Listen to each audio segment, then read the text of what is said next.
Alright.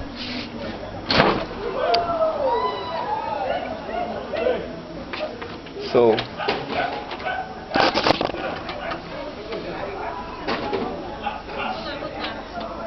boa tarde. Sim.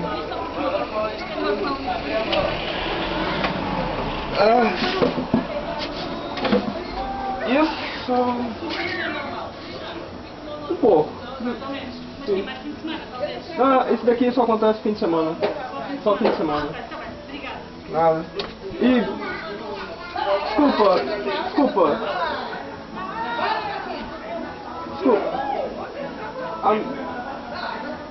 Mudando pra cá? Bem-vindo então, prazer.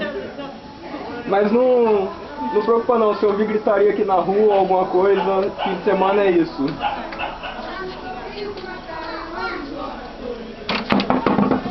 Interacting, gaining social skills.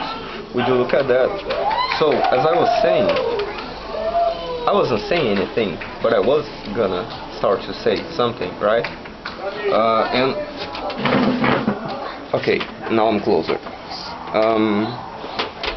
I think we have a problem with the virus, right? The problem is people are not staying home, right? But you would think, why people are going to restaurants and to spas and stuff like that? Why don't they just stay home? Because now what is happening is the government is limiting walking between consuls, right? I don't know if that's the word, but probably it's not.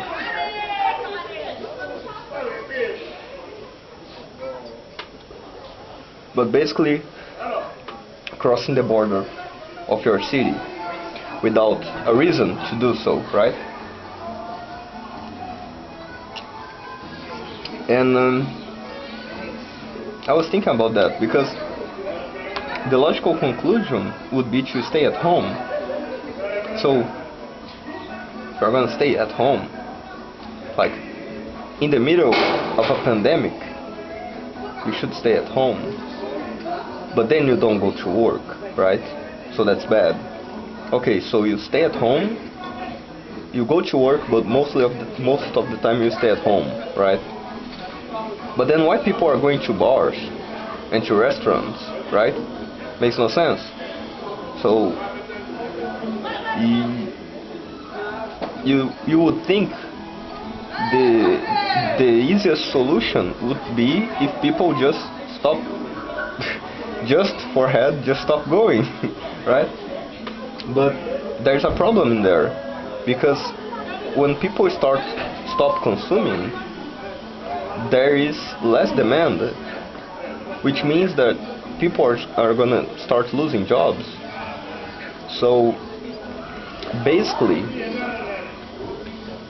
if people decide to stay at home and not go to bars, to restaurants, to spas, and those kind of services, right? Aesthetic services, would have the same effect as the government closing those services. Because if the government closes the fuck, I forgot the word. If the government closes the business, then people are gonna lose jobs.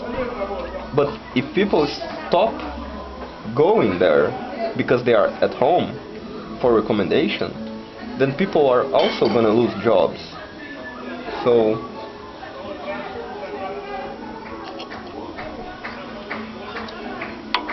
even though it is bad, because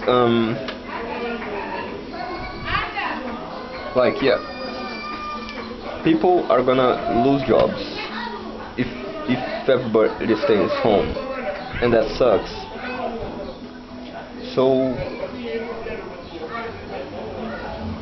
it's kind of hard spot to be in, because now you need to find a way to make so people can go out, right, but would be safer.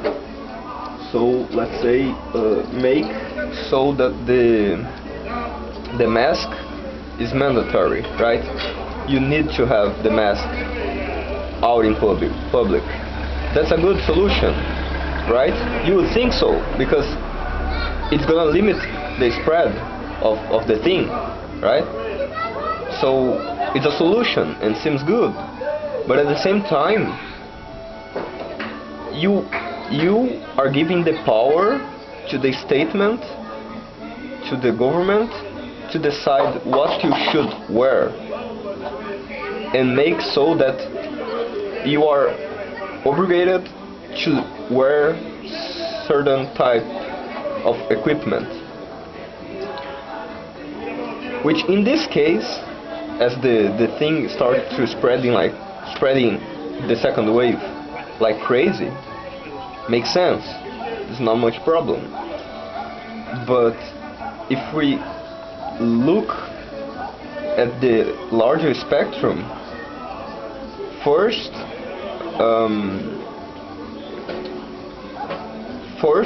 in 2006 was about words, right? You like certain types of words became mandatory for professors to say, right?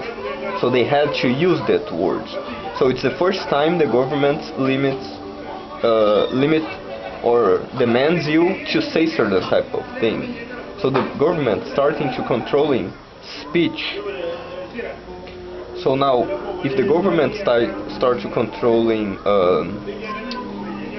controlling behavior, that is the limitation, like, oh, you can't cross this border, and then start to get more control. Oh, you cannot walk in the street without a mask.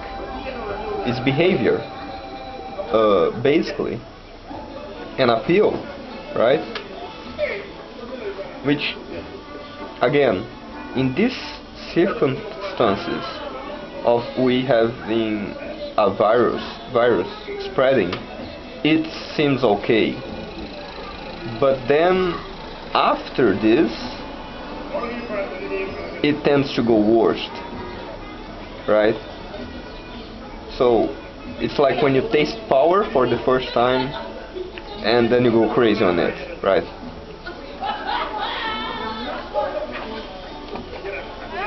Because I think the fear is that there is fear in both sides, but the fear, let's say, the fear in one side, the pro-masks, right? The fear is that people are not smart enough or educated enough or just don't care about others enough to use a mask when they go out, which is true. Most people don't do that, right? So you have this fear of the virus keep spreading like crazy. So that pushes you towards giving the power to the government to decide what you should wear. Like, that's understandable. So there is also another fear on the other side that's exactly the opposite. It's like the fear of giving this power to the government. And as I said, it's also understandable, because when you give power to the government, he's gonna take it. He is gonna take the power and he's gonna use it. And sometimes he's gonna use in things that you thought he was not supposed to use on, right? So that's the fear. What I don't understand is why the people that are against making this thing into a law, making it mandatory, it's why, like, protest against it in the most stupidest way possible. Like, if we are okay, let's create a scenario where we are okay, everything is normal, and the government say you guys need to use mask in public, but there is no virus. We are just like flu, and the government say use mask in public. It's okay for you to go protesting on the street without a mask. That's completely okay because we have no virus. But now, in our scenario, we have this huge virus, and we are dealing with it most of the time, and we kinda got it under control, but now the fears of a second wave is just increasing. Each day that passes, the fear of a second wave becomes more or less true. So, when you take this scenario where people cannot be 1 foot apart, right? I think 1 is 2. I don't know how to use foot actually.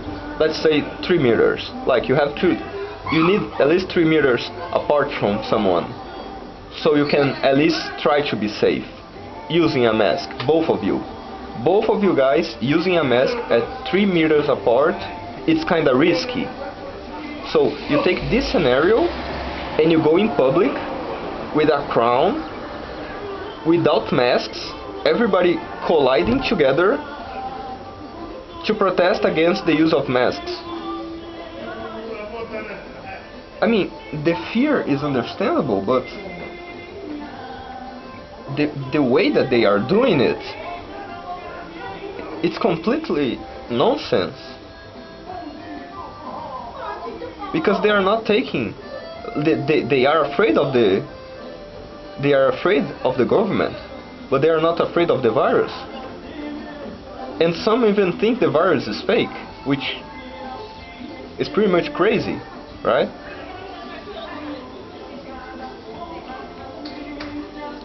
But I don't know. I think at the end of the day, the same way that you have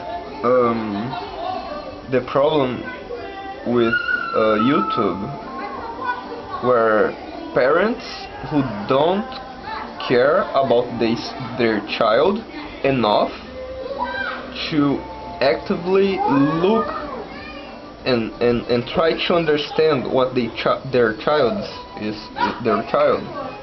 are watching, go crazy on the parliament to fuck up everything, right? You have these people in the world, so it's not entirely nonsensical that you would have people protesting against masks.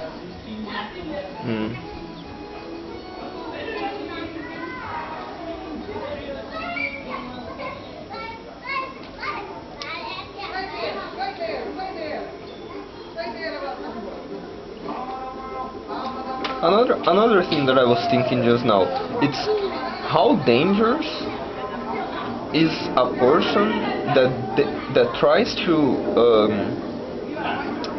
to change something in an environment that they are not familiar with. And how common is that across things? Because in games, most of the games, they have an environment, right? And if someone comes and tries to change the environment without knowing it, she will probably destroy it, right? And get everyone mad. With YouTube, it's the same thing, right?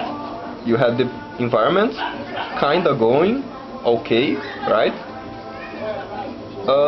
And some people came, they didn't know the environment, they didn't know how it worked, and they started complaining and doing shit and changed stuff, and then the entire environment took a hit because of half a dozen of people, right? So I wonder if that applies on the real world, and even in the fictional world, like the internet and companies and stuff, because it seems like it does, right? If you take a farmer, and the farmer goes to another country, right? So he's not familiarized with the country and with the ecosystem there, and he starts planting the same thing that he planted in his home country, right? He could damage, or he starts creating a species that is not from that environment. So, like when Europeans brought stuff, but I'm Europe, so I cannot say brought. When Europeans were in the ship and like they had rats and ants and stuff, and they basically gave a ride for this species for all over the world, and they changed the entire ecosystem. So I would say that it does apply on the real world, right? But like, how much does it apply to people? Like, if you stop to think about the ecosystem of a country, you have the ecosystem of a country, and then you have like a state and a town, a city, a town, and you have like a neighborhood. Does that neighborhood have an environment? I would say probably yes, right? What could it be though? I mean, crime? Crime seems like it's some kind of hierarchy structure where each, let's say, gang has its hierarchy, and they all have hierarchies between themselves. So you have a hierarchy of gangs, and inside them you have hierarchy of people. So that could make an ecosystem inside a neighborhood. But if you live in a place in Europe where there is no crime, basically, so you don't have that ecosystem. So what could it be?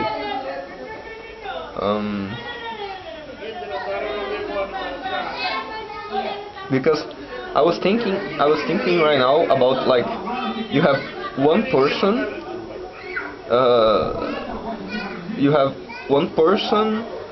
and this person knows three people, and those three know 5, and those 5 know 10, and then you have like this structure, this pyramid structure, and if one person took a hit, it kind of changed the environment, and you could use that as an ecosystem, but I don't think it applies like that.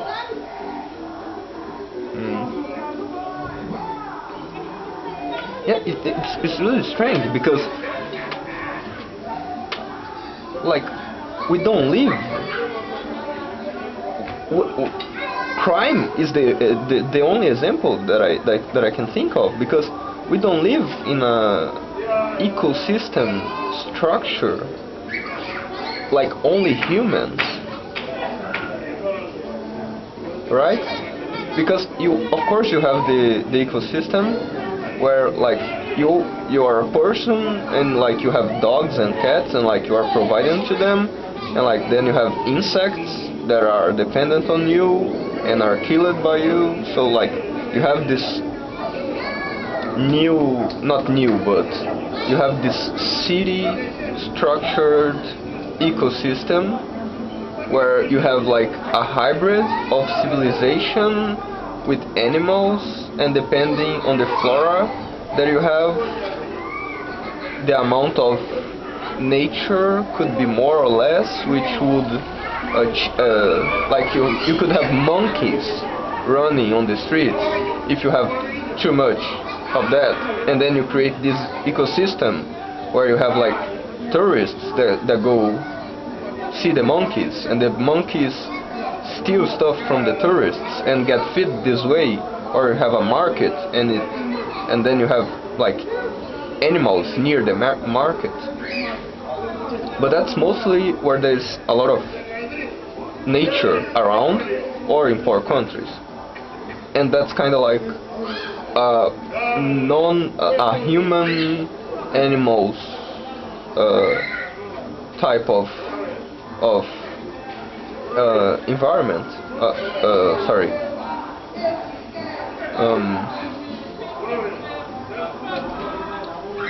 I forgot the word again.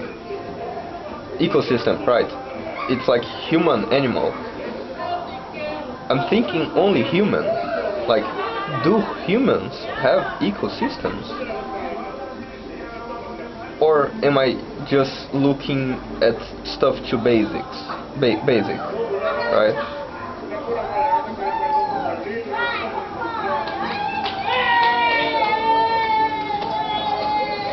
Alright,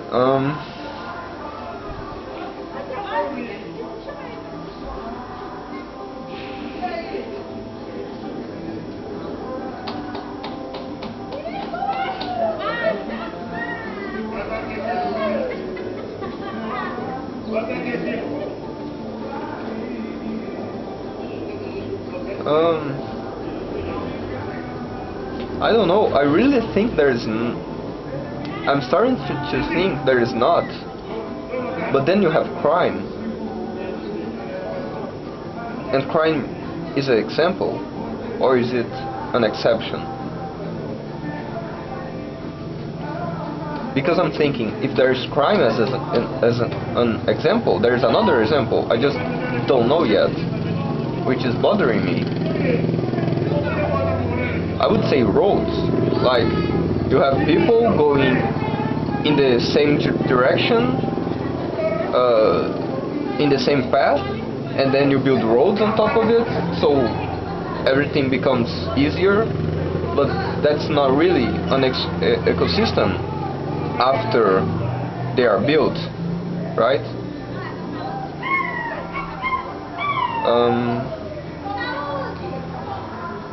Yeah. Unless there's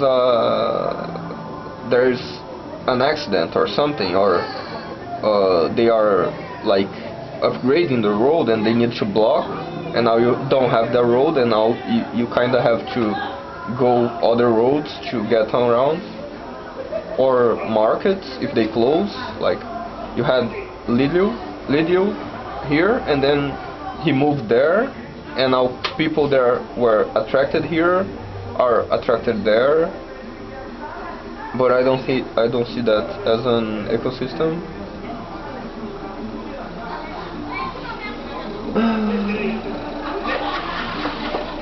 Let's see, what does crime have as an example to be an ecosystem, right? So I would say first you have hierarchies, right? You have hierarchies within hierarchies within hierarchies.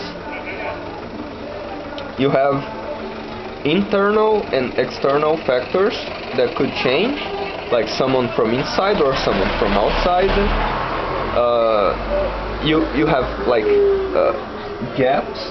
For example, if you have a population of lions, maybe your population of hyenas is very low.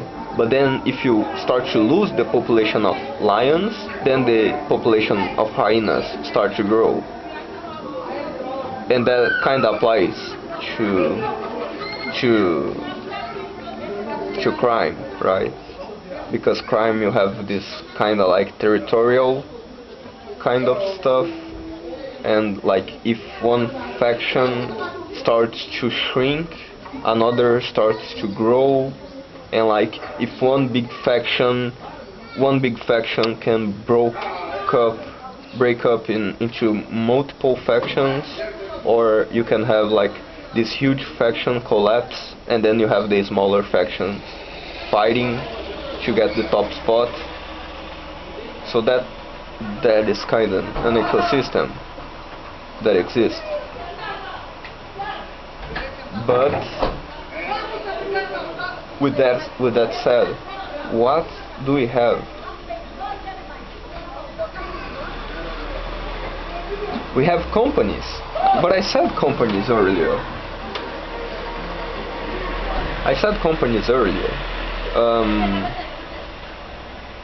Companies do have an ecosystem, like in them and with other companies, and then you have the huge ecosystem of the companies. They are on top, right? Maybe I'm looking at the wrong spot, because maybe a neighborhood is too small to have an ecosystem, right? Maybe a city is bigger, like you have Lisbon. Yeah, I could see that. I could try to. I think if I find an ecosystem in a city, then I can try to shrink back to a neighborhood.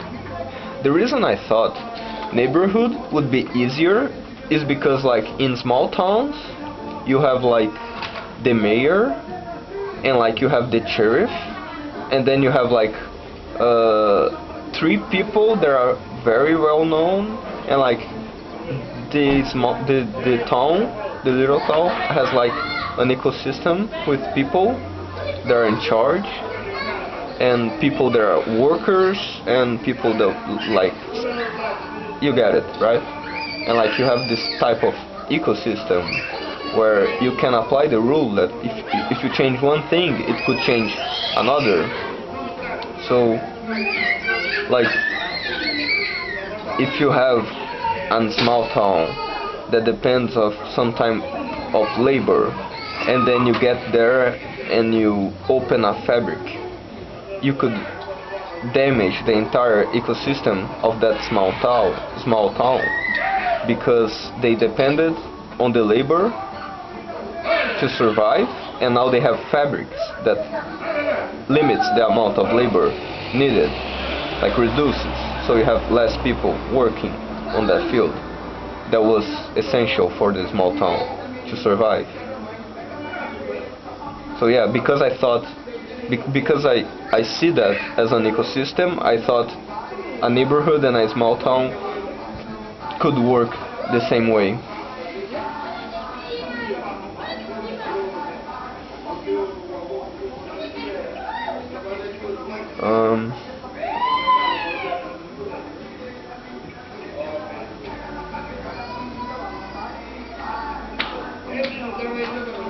Maybe